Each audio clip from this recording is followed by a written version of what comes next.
You'll notice like once it starts going into TMNT 3 here, like the both Rocksteady and Bebop are starting to dress for the occasion. Yeah.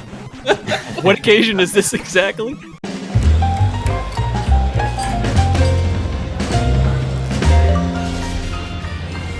Hello, everybody. Welcome to a very radical episode of PlayStation Underground. You got Tim and Brett here, and we're checking out Teenage Mutant Ninja Turtles: The Cowabunga Collection. Super excited to be joined by Chris Kohler, editorial director at Digital Eclipse. Hey, Chris. Hey, how's it going? Really good. Happy to have you. And Charles Murakami, senior producer at Konami. Hey, thanks for having us. Guys, what are we checking out here today? We are about to dive into Teenage Mutant Ninja Turtles: The Cowabunga Collection, coming out later this year for PlayStation 4 and PlayStation 5. It is a collection of 13 different Ninja Turtles games from Konami. Awesome. And it looks like we are starting off with a boss battle here against Bebop, and it looks like we kind of have a collection of some highlights. Exactly. We're going to go through many of the different Bebop and Rocksteady boss fights. We just saw the Ninja Turtles 1. Rocksteady's already gone. He took April. No. Man. Well, we got to catch up with Rocksteady because you fight them separately here. So in the Rocksteady fight here, he actually busts out his trusty machine gun, which we'll see quite a bit in this video. There's actually a way to do this without taking damage. Oh, really? If you're smart about it, that's right. I'm not gonna reveal it here, but perhaps if you play the Cowabunga Collection, you might find out how to do that. So here's Ninja Turtles, the original arcade game, the 4-player version, and Rocksteady is the boss of Act 1 here. As you can see, you bring 3 buddies in here, you're going to have a much easier time with this boss fight. In general, if you're doing it on your own, he can shoot that machine gun diagonally, so it kind of punishes you for jumping, so you might not want to do that so much. This was an absolutely formative moment of my youth. Seeing that module come up and Rocksteady burst out. It was like a cartoon. Yeah. This kind of detail in an arcade beat 'em up at the time, like crowds, like legit crowds around the arcade machine.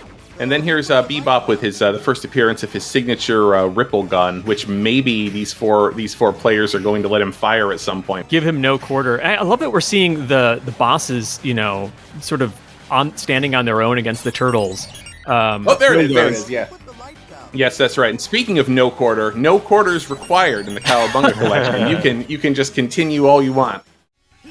And now here they are together, which is incredible. It's like the build-up. It's so odd to see them apart, but then it creates this nice build-up and like crescendo to like, okay, here they are taking on the turtles together. This was one of those great things from the arcade era where you could not do this on your home console. At this time, you could not have these 2 giant boss characters and 4 players all at once. And I love that little note when they dash into each other and hit each other in the head. Just little character moments like that. So good. Those two type of 2 boss interactions shows up later in the other arcade game that we'll see later as well.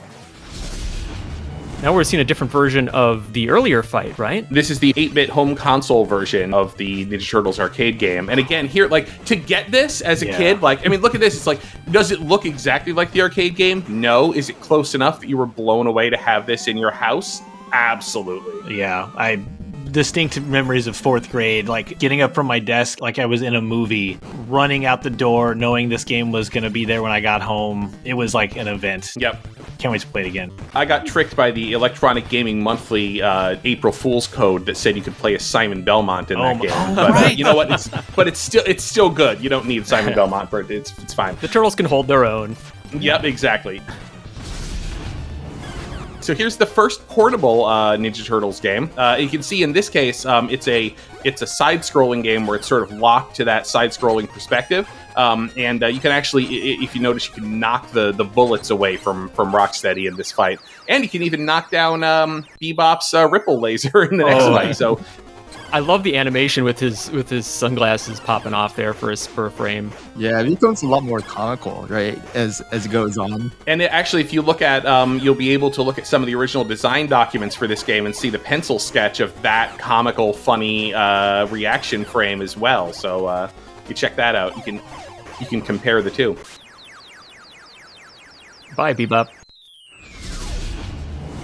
This is back from the sewers. This is the second portable game. I'm excited to play these portable games because these are ones I did not get a chance to play growing up. He's dropping flower pots like this is some sort of a 1930s black and white cartoon or something like that. I'm not really sure where he thinks he is. I'm sure Rocksteady's appreciative. He's like, man, you're making all the difference. At some point, the foot soldiers are like, look, we'll try everything at this point. That's that kind of go-getter attitude you need to rise up the ranks of the Foot Clan. This has scenes that are locked to that side-scrolling plane, and then you also have this sort of isometric viewpoint as well, where you can move up and down in various scenes. And so Bebop takes advantage of that by firing bullets across all the different planes, moving up and down diagonally. It makes this a much more difficult and dynamic fight than the Rocksteady one. Was that a TMNT building? Did they purchase land? Yeah, I don't think we're supposed to ask that. So now we're in Key West, Florida for the opening of Ninja Turtles 3, The Manhattan Project for the 8-bit. And in fact, Rocksteady doesn't have his machine gun. He's got a spearfishing gun. And he jumped out of the water, which kind of makes me think we interrupted his private time. Yeah, I feel like he's just out here vacationing, and trying to have a good time. And he's still got that diagonal blast, so ready to punish any jump kicks still. Maybe he was hanging out with Ray Fillet. That's a deep cut. And I love this whole scene here too, where Bebop just drives by, just sort of flinging out the grenades. Yeah, man. Like the idea, how can he pull the pin on those so fast? I'm impressed. He's very talented. He pre-pulled them. It's very dangerous. Yeah, you'll notice once it starts going into TMNT 3 here, like the both Rocksteady and Bebop are starting to dress for the occasion. Yeah. Like with a harpoon What occasion gun. is this exactly? This is a wrecked bridge, so he's wearing like a wrecking ball over his head. That's incredible. Like just the fact that he's got to get it swinging first, and the neck muscles on this beast is just impressive. It's really just an 8-bit masterpiece. It's got so much packed into it, so many cool boss fights. Now we move on to Teenage Mutant Ninja Turtles 4, Turtles in Time, for the 16-bit.